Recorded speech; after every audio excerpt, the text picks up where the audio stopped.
There's a phenomenon that happens to certain women at very specific moments. They stumble upon content that feels less like a discovery and more like an invisible hand guiding them towards something they didn't know they were searching for. If you're watching this right now, it's because something within you has shifted, and the universe is responding to that shift. This isn't coincidence. Carl Jung called it synchronicity, a concept that goes far beyond mere chance.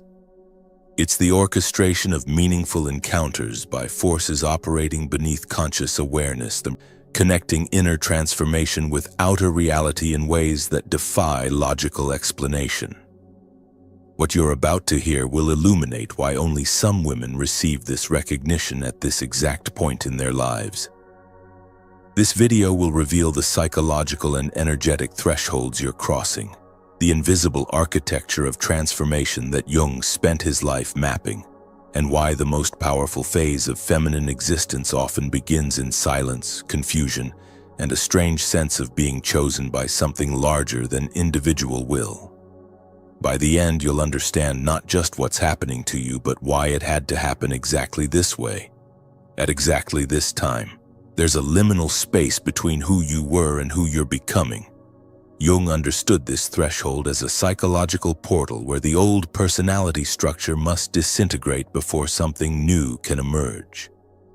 You might feel it as a physical sensation, a tightness in your chest when you try to perform roles that once felt natural, or an exhaustion that sleep can't cure. Your body knows before your mind does. It senses the incongruence between the mask you wear and the truth stirring beneath it. This is the phenomenon Jung called the persona, the social adaptation that becomes a prison when it no longer reflects the authentic self trying to surface. For women entering their most powerful phase, this mask doesn't just feel uncomfortable anymore, it begins to suffocate. Why does this happen now and not earlier?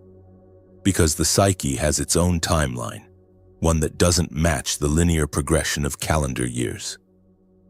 The self, that central organizing principle Jung identified as the totality of conscious and unconscious aspects of personality, matures according to internal readiness rather than external age. Some women reach this threshold at 35, others at 55. The timing isn't arbitrary. It arrives when the unconscious has accumulated enough pressure, enough unlived life, enough suppressed truth that the container of the false self can no longer hold. What you're experiencing is the cracking of that container. Jung spoke of symbolic death, the necessary dissolution that precedes rebirth. This isn't metaphorical comfort. It's a precise description of what happens when an outdated identity structure collapses. You may notice yourself withdrawing from social situations that once energized you. Conversations that seemed meaningful now feel hollow. The effort required to maintain certain relationships becomes unbearable. This withdrawal isn't depression, though it might be misdiagnosed as such. It's the psyche's instinctive retreat into an incubation space, a psychological womb where transformation can occur undisturbed. Solitude becomes not a punishment, but a requirement. The women who receive this recognition are different from those still operating within consensus reality. There's a quality of preparedness in the unconscious, an underground readiness that has been building for years without conscious knowledge. You've been different for a long time, but you've been excellent at hiding it, even from yourself. Now the hiding has become more painful than the revealing. This is the mark of genuine transition. When concealment costs more than exposure, the psyche is ready to shed its protective layers. Have you felt it?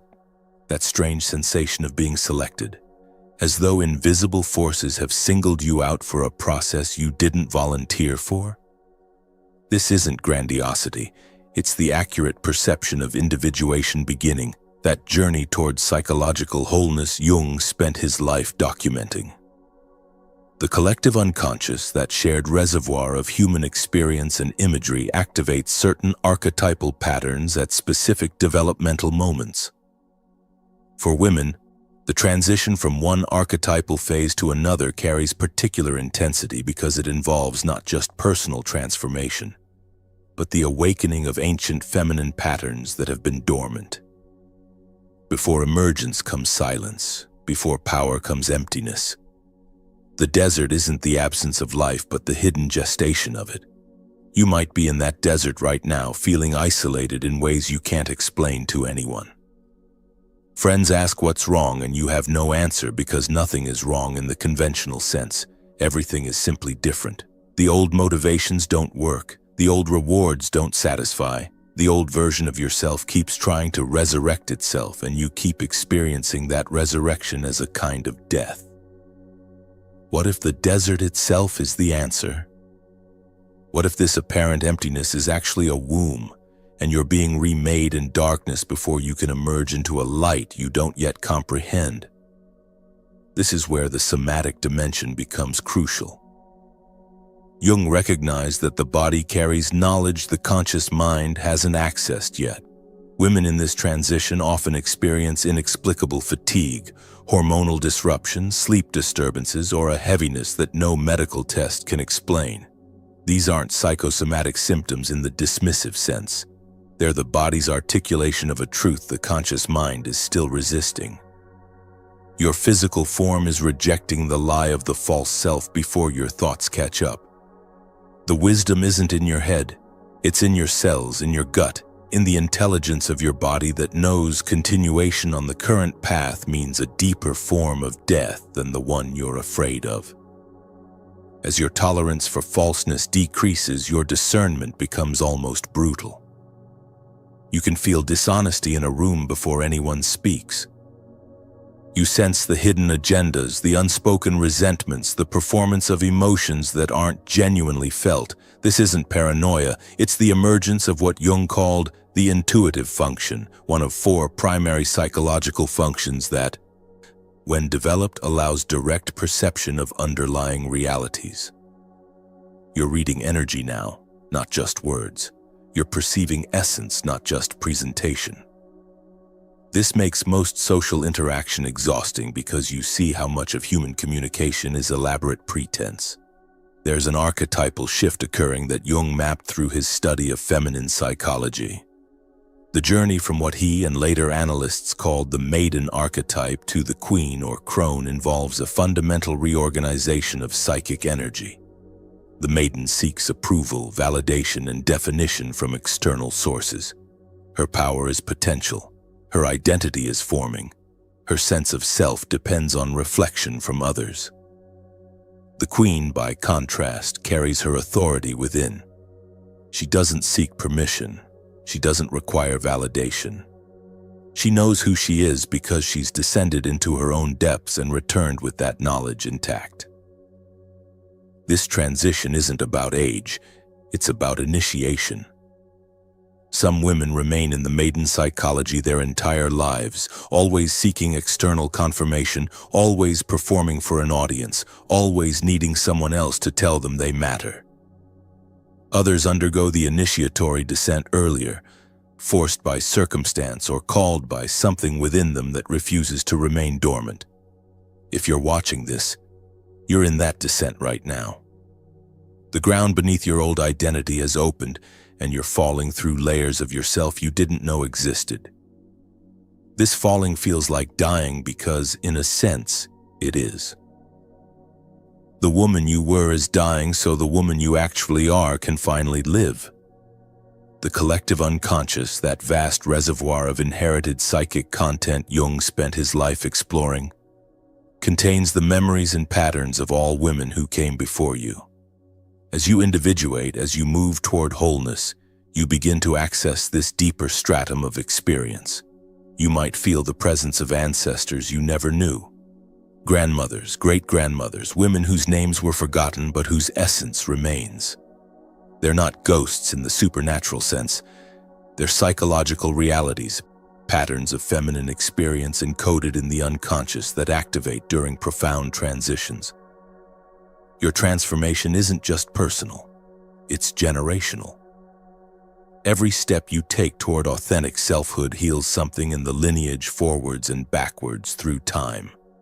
This is the concept of transgenerational healing that emerges from Jungian thought.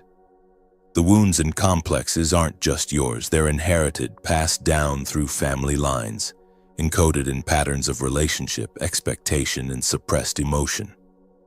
When you break a pattern, when you refuse to carry forward a dysfunction, when you choose consciousness over repetition, you're liberating not just yourself, but the entire chain of women connected to you through blood and archetype. Your mother's unlived life, your grandmother's suppressed rage, your great-grandmother's silent resignation, all of it can begin to resolve through your willingness to live differently. This is why the process feels so significant, because it is. But integration requires something many women have been taught to reject. It requires embracing the shadow, that Jungian concept referring to all the aspects of ourselves we've deemed unacceptable and pushed into the unconscious. For women especially, the shadow often contains the very qualities that would make them powerful. Anger, ambition, sexual desire unlinked from relationship, selfishness not as pathology but as healthy self-interest, the capacity to say no without guilt, the ability to prioritize yourself without apology. These aren't character flaws, they're rejected powers banished to the unconscious because they threatened your acceptability, your lovability, your safety in a world that prefers women diminished. The woman entering her power stops hiding these aspects. She integrates them, brings them into consciousness, allows them to inform her choices and shape her presence. This is why powerful women frighten people. Not because they're aggressive or domineering, but because they're whole. They've retrieved the parts of themselves that were exiled, and they move through the world with an authenticity that challenges everyone still performing their acceptable personas. You become a mirror, and mirrors are uncomfortable for people still avoiding their own reflection. One of the most significant deaths in this process is the death of the need for external validation, particularly masculine validation. Jung spoke of the father complex, the psychological patterns formed in relationship to paternal authority that, for many women, become internalized as a constant seeking of male approval. When this complex begins to dissolve, when the father's voice in your head loses its power, when you realize you've been performing for an audience of internalized masculine judgment your entire life, something fundamental shifts. The opinions of men individually and collectively stop mattering in the way they once did. This doesn't mean hatred or rejection. It means indifference, which is actually more radical. The freedom that comes with this shift is terrifying at first. If you're not performing for approval, who are you? If you're not shaping yourself to be loved, what shape do you take? The answer emerges slowly, in the silence you've been afraid to enter. You discover that you have your own authority, your own internal tribunal, your own standards and values that don't require external confirmation. You become sovereign, not in the political sense, but in the psychological sense. You rule your own inner kingdom, and no one else's vote matters in your territory. Simultaneously, new realities begin appearing. Opportunities manifest without struggle. People who match your transformation show up unexpectedly. Resources become available in ways that seem too perfectly timed to be random. Jung's principle of synchronicity explains this. When your inner and outer worlds align, when you're living from authentic center rather than false persona, the universe responds with matching circumstances. This isn't magical thinking or manifestation techniques. It's the natural result of energetic coherence. When you stop broadcasting confusion, contradiction, and incongruence, reality stops reflecting those qualities back to you. Sexual energy transforms as well, though not in the way conventional thinking suggests. This isn't about seduction or attractiveness in performative terms. It's about the return of erotic power as creative life force, the principle ancient traditions understood and that Jung explored through his study of Eastern philosophy and alchemy. Sexuality in this deeper sense isn't separate from spirituality or creativity. It's the same energy, the generative force that creates reality itself. When a woman reclaims this power not as a tool to attract or please, but as her own divine birthright, she becomes genuinely magnetic. Not because she's trying to attract anything, but because she embodies creative potency itself. This is the difference between performing sexuality and being sexual, between using erotic energy and being erotic energy. The test that determines whether this transformation is genuine comes in the form of profound solitude. Not the social solitude of having no friends, but the existential solitude of being fundamentally alone with yourself in a way you've never been before. The peak of feminine power paradoxically happens without witnesses. No one sees the moment of internal coronation. No one applauds when you finally recognize yourself. No one validates the shift from seeking to being. Jung understood that true individuation is a lonely process because it moves beyond collective values and social confirmation into territory that's uniquely yours. The woman who has completed this journey doesn't need to be seen to know she exists. Her sense of self is no longer dependent on external reflection. This is where the final temptation appears. The old life calls you back. It offers comfort, familiarity, the ease of known patterns. Everyone would be happier if you just went back to the way you were. The pressure to regress can be enormous, especially from people who benefited from your smaller self. They call it concern, but it's really fear of their own transformation that your evolution demands. The question becomes, can you stay true to what you've discovered, or will you sacrifice it for the approval of others? This is the ultimate test of sovereignty. The choice to continue forward even when backward would be easier. How do you know if what you're feeling is genuine intuition or just fear dressed up as prudence? Jung would say to examine the quality of the energy. Fear contracts. It makes you smaller, tighter, more controlled.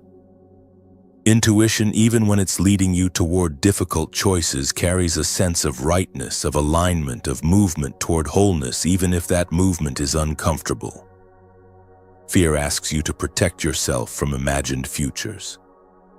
Intuition invites you to trust a knowing that exists beneath thought.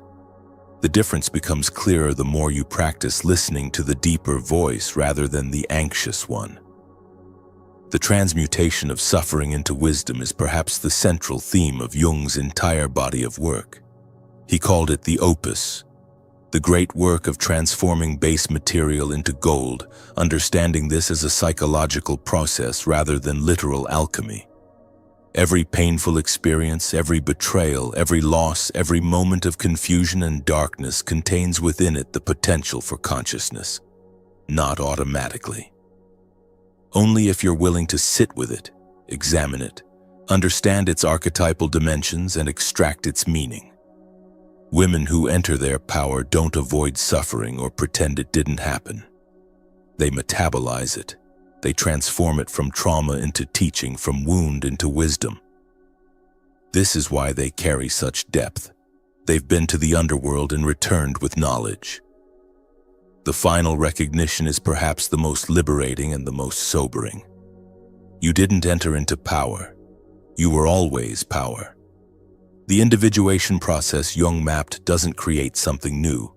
It reveals what was always there, buried under layers of conditioning, fear, adaptation, and false identity.